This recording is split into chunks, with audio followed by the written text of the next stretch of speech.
नमस्कार सभी विद्यार्थियों को नमस्कार। आज हम बीए फर्स्ट ईयर हिंदी साहित्य के प्रथम प्रश्न पत्र के अंतर्गत सूफी काव्य से जुड़े हुए कवियों का अध्ययन प्राप्त करेंगे। पिछली क्लास में हमने सूफी काव्य धारा की प्रवृत्तियों के बारे में अध्ययन किया था कि सूफी काव्य या प्रेम काव्य धारा की प्रमुख विशेषताएं या प्रवृत्तियां क्या हैं। हमने प्रवृत्तियों के बारे में देखा था कि प्रवृत्तियां क्या क्या थी उनकी। प्रेम को महत्व दिया था उन्होंने, आदर्श प्रेम की व्यंजना थी, रहस्यवाद था, मसनबी शैली थी और सांस्कृतिक समन्वय का बहुत ही महत्वपूर्ण कार्य इन सूफी कवियों ने किया था। सूफी कवि जो थे वो उनका जो काव्य था किस पर आधारित था? प्रेम पर आधारित था, इसलिए इसका दूसरा नाम क्या था? प्रेम काव्य भी इसको कहा जाता है। भक्ति काल की निर्गुण धारा की परंपरा में एक और तो आते हैं संत कवि और दूसरी ओर आते हैं सूफी कवि या प्रेम काव्य।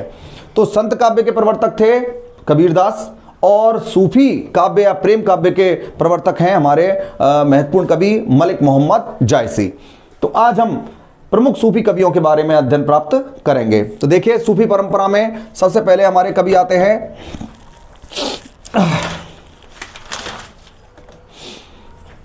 जायसी। मैं इनका संक्षिप्त नाम लिख रहा हूं, पूरा नाम क्या है इनका? मलिक मोहम्मद जायसी। जो हमारी प्रेम आख्यानक परंपरा है हिंदी की, यह बहुत प्राचीन काल से शुरू होती है और उस प्रेम काव्य परंपरा को अपनी कहानियों का, अपने काव्य की कहानियों का स्रोत बनाने का महत्वपूर्ण कार्य सूफी कवियों ने किया था। उन्होंने हमारी भारतीय प्रेम कथाओं को अपने काव्य का मुख्य आधार बनाया और उस काव्य के आधार पर अपने जो अपना दर्शन था उस दर्शन को भारतीय दर्शन से मिलाकर हमारे सामने प्रस्तुत किया है। तो प्रमुख कवियों में सबसे पहले आते हैं हमारे जायसी। जायसी की रचनाएं देखते हैं। मलिक मोहम्मद जायसी की रचनाएं कौन कौन सी हैं प्रमुख? पद्मावत, आखिरी कलाम,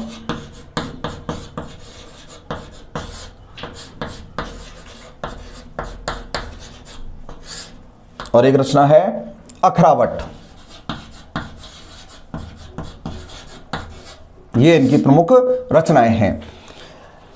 पद्मावत है, आखिरी कलाम है और अखरावट है। ये जायसी की प्रमुख रचनाएं हैं। लेकिन इन रचनाओं में सबसे प्रमुख रचना मानी जाती है पद्मावत। पद्मावत क्या कैसी कहानी थी? ये प्रेमाख्यानक परंपरा का सबसे महत्वपूर्ण ग्रंथ माना जाता है।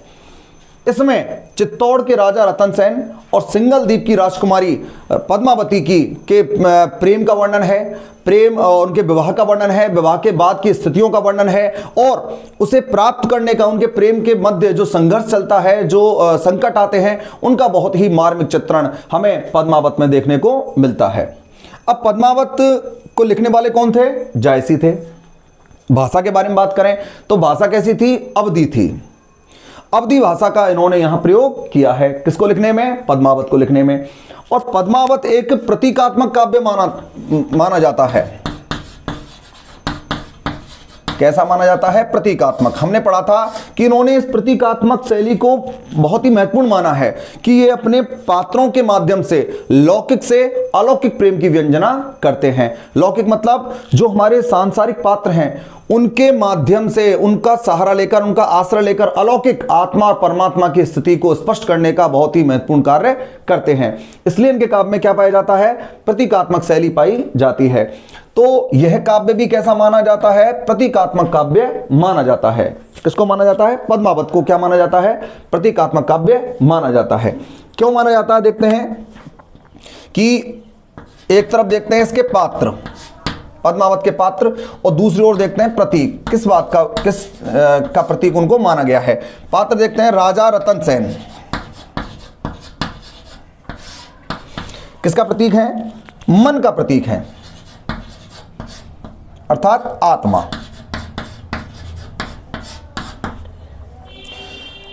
पद्मावती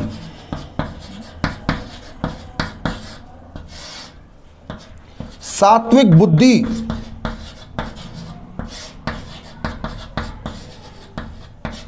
अर्थात परमात्मा।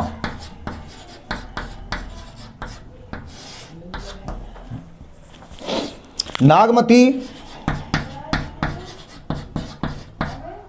क्या है? सांसारिक बुद्धि।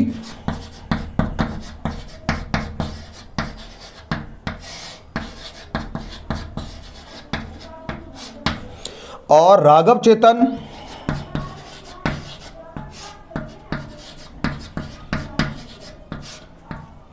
शैतान का प्रतीक है। देखिए, जायसी की प्रमुख रचनाएं पढ़ रहे हैं, कौन कौन सी हैं? पद्मावत है, आखिरी कलाम है और अखरावट है। सबसे महत्वपूर्ण रचना कौन सी मानी जाती है? पद्मावत। इसमें किसका वर्णन है? चित्तौड़ के राजा रतन सेन और सिंगल द्वीप की राजकुमारी पद्मावती के प्रेम और उनके प्रेम में आने वाले संघर्ष का बहुत ही सुंदर और मार्मिक चित्रण हमें यहां देखने को मिलता है। यह कैसा काव्य है? प्रतीकात्मक काव्य है। अब किस किस प्रकार के प्रतीक हैं वो देखते हैं। इसमें जो रतन सेन है वो किसका प्रतीक है? मन अर्थात आत्मा का। पद्मावती किसका प्रतीक है? सात्विक बुद्धि अर्थात परमात्मा का। नागमती सांसारिक बुद्धि, जो हमें उस परमात्मा से के मेल से क्या करती है? भ्रमित करती है, इसलिए सांसारिक बुद्धि का प्रतीक कौन है? नागमती। राघव चेतन जो उनका मंत्री था वो किसका प्रतीक है? शैतान का यहां प्रतीक माना गया है। अब देखिए, हमने शुरुआत में पढ़ा था कि जो सूफी कवि हैं वो क्या मानते हैं? आत्मा को पुरुष मानते हैं और परमात्मा को क्या मानते हैं? स्त्री। तो यहां पर जिस प्रकार रतन सेन पद्मावती को प्राप्त करने के लिए, उसके प्रेम में विवश होकर पढ़कर उसे प्राप्त करने के लिए जिन संघर्षों का सामना करता है, जिन कष्टों का सामना करता है और उसे अंततः उसे उसका प्रेम प्राप्त होता है, इसी प्रकार आत्मा किसको प्राप्त करने के लिए? परमात्मा को प्राप्त करने के लिए किसी भी संकट, किसी भी पीड़ा को सहन करने के लिए तैयार होती है। इसलिए यह कैसा काव्य? एक प्रतीकात्मक काव्य है। ये पात्र हैं और ये क्या है? उनके प्रतीक हैं। तो ये किसके बारे में पढ़ रहे हैं हम? जायसी के बारे में हमने अध्ययन प्राप्त किया है और ये उनके क्या हैं? पद्मावत में जो पात्र हैं उनके प्रतीकों के बारे में हमने अध्ययन प्राप्त किया है। तो देख लीजिए, रतन सेन किसका प्रतीक है? मन का अर्थात आत्मा का। पद्मावती किसका प्रतीक है? सात्विक बुद्धि अर्थात परमात्मा का।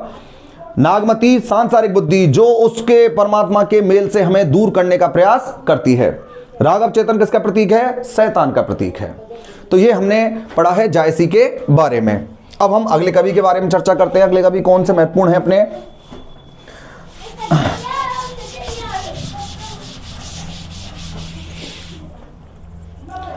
अगले कवि में देखते हैं। हमारे कवि हैं हंस असायत हैं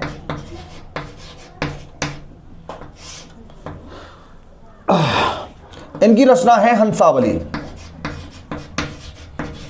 इनकी रचना का नाम है हंसावली। जो सूफी काव्य के जो कवि हैं उनमें सबसे महत्वपूर्ण अपने कवि हैं जायसी, क्योंकि जायसी का नागमती वियोग खंड हमें हमारे पाठ्यक्रम में दिया हुआ है, इसलिए पद्मावत के बारे में और उन जायसी के बारे में हमने विशेष अध्ययन किया है। अन्य जो महत्वपूर्ण कवि हैं उनकी रचनाओं के बारे में हम अध्ययन कर रहे हैं।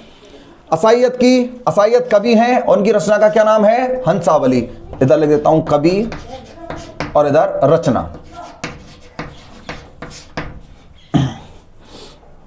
चांद नायन अगले कवि हैं अपने मुल्ला दाऊद।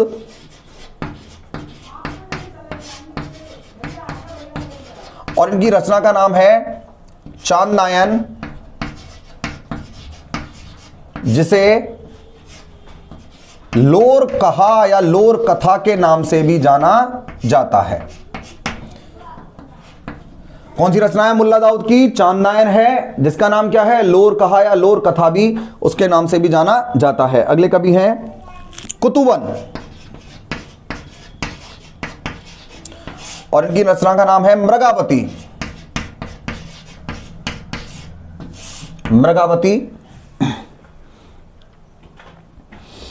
मंजन अगले कवि हैं मंझन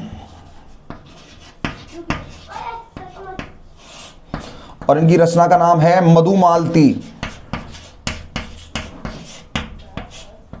इनकी रचना का नाम है मधुमालती। अगले कवि हैं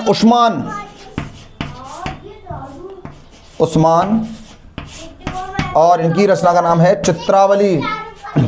इनकी रचना का क्या नाम है? चित्रावली।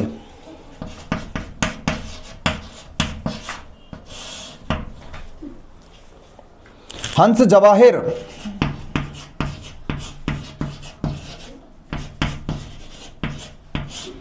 और इसके रचनाकार हैं कासिम शाह, उस्मान कासिम शाह। इस तरह मैं कवि का नाम लिख देता हूं कासिम शाह। और इनकी रचना का नाम है हंस जवाहिर।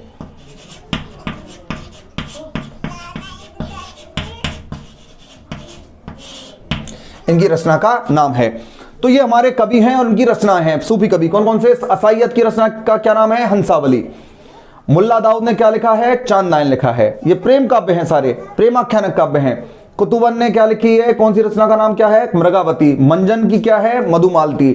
उस्मान ने क्या लिखा है? चित्रावली लिखी है। कासिम शाह ने हंस जवाहिर की रचना की है। अब हमारे एक दो कवि और हैं अपने, सत्यवती कथा। सत्यवती कथा, और इसकी रचना की है, सॉरी कवि का नाम लिखना है पहले यहां पर। कवि हैं ईश्वरदास,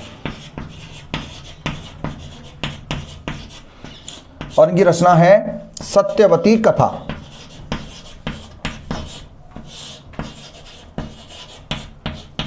कथा देखिए, ईश्वरदास की रचना कौन सी हो गई? सत्यवती कथा। ये प्रमुख ऐसी अपने सूफी कवियों द्वारा लिखी हुई रचनाएं हैं, प्रेमाख्यानक काव्य हैं, जिनके बारे में हमें ज्ञान होना आवश्यक है कि भाई कौन कौन से हमारे प्रमुख सूफी कवि हैं, उनकी रचनाओं के बारे में नाम लिखिए। तो आपको पाठ्यक्रम में हमें दिया हुआ है कि आपको किसी भी कवि की रचना के बारे में पूछा जा सकता है, सूफी कवि की रचनाओं के बारे में पूछा जा सकता है। तो मुल्ला दाऊद ने क्या लिखा है? चांदनायन। कुतुबन ने मृगावती। मंजन ने मधुमालती। उस्मान ने चित्रावली। कासिम शाह ने हंस जवाहिर, और ईश्वरदास ने क्या लिखा है? सत्यवती कथा को लिखा है। अब हम आगे बढ़ते हुए इसके बारे में आगे हम अध्ययन प्राप्त करते हैं कि भाई जो ये प्रेमाख्यानक काव्य हैं, इनकी भाषा क्या रही है। हम पहले बता चुके हैं, इनमें से ज्यादातर जो प्रेमाख्यानक काव्य है वो क्या रहे हैं? अवधी भाषा में लिखे गए हैं।